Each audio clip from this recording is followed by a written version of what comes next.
Hola, Mrs. Beth here with your instructions for today. Today, you're going to report your attendance and then you're going to this photo.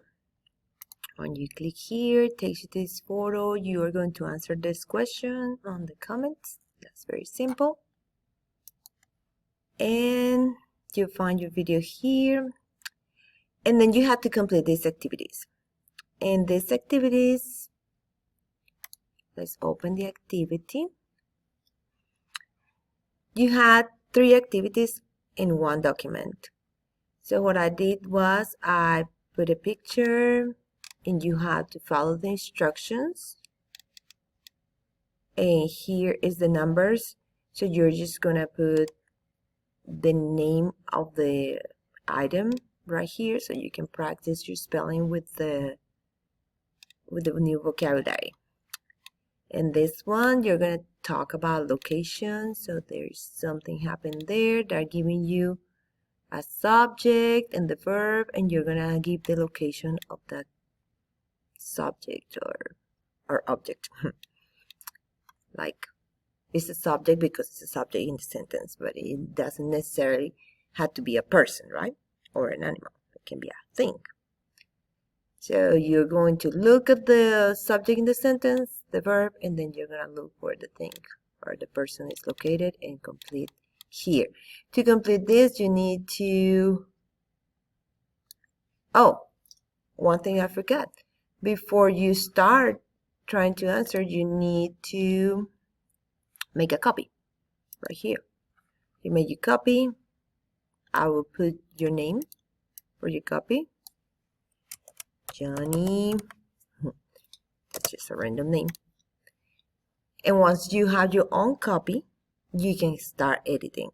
You cannot do that before. All right, loaded now. So this is your copy. And once you have your copy, you can edit it. So what you need to do is you're going to remove that and then you put your answer. Paquito está, let's say, al lado. And then you need to highlight your answer. This is how you highlight your answer. You select it and then you find highlight and you pick the one you like.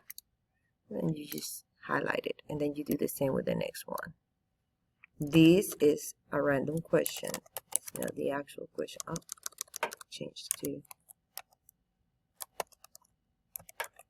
That's why it's the same. Select and highlight. Okay, so that's what you're going to answer. And then this is the last one. Same thing. You're going to tell me locations and you're going to do the same. El escritorio está, and you're going to find where the desk is and you're going to answer. For this one, I would like for you to put italics. And for example, you see you select, highlight. If you can do italics here, that'd be cool. Yeah, let's do that because it looks different. Okay, so that's what you have to do. Now, since you made a copy, you need to change the share settings. So I can see you click here, then you click here, Union County, copy the link, and you'll be done.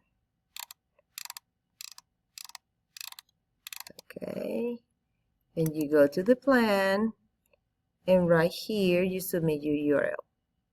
So you will submit, we have it from the student view. Oh, it's not it. It's fixed. But I don't know why it's not showing how to submit. Let me refresh. There it is. So you click here and then you submit your URL here and click submit, and it tells you, oh, you submit it. Okay, let's leave the student view and go back to the, okay, it says complete actividades 2B1, 2B2, and 2B3. That's the ones that I just showed you. Then you're going to watch the Grama Activa video just to refresh. We already watched this video, but we're going to watch it again so you can refresh what you learned, and then you're going to complete the activities 2B4 and 2B5. So here's activities 2B4 and 2B5. You put your name here. You have a word bank 2468. These are conversations between A and B. But as to put numbers here, in case that you have questions, you can say number this or number that from the actividad 2B4. This is 2B4, the first one. And then I have 1, 2, 3, 4, 5, 6, 7, 8. And you should have 2, 4, 6, 8 words. So you have 8 words to complete in this. You need to type them exactly like you see them here. So before you ask me, does it go with capital? Remember, sentences start with capitals, proper names and stuff like that. So, but you can still ask me. In 2B5, it's asking you where is it. So you're going to use verb estar for all this. So that means that you're going to use either estoy, estás, está, estamos, están. Those forms, according to what you see in the sentence. So we're going to try that. And then we're going to go over the answers before you submit. So that's the word that we have for today. I hope to see you in class. Hasta pronto.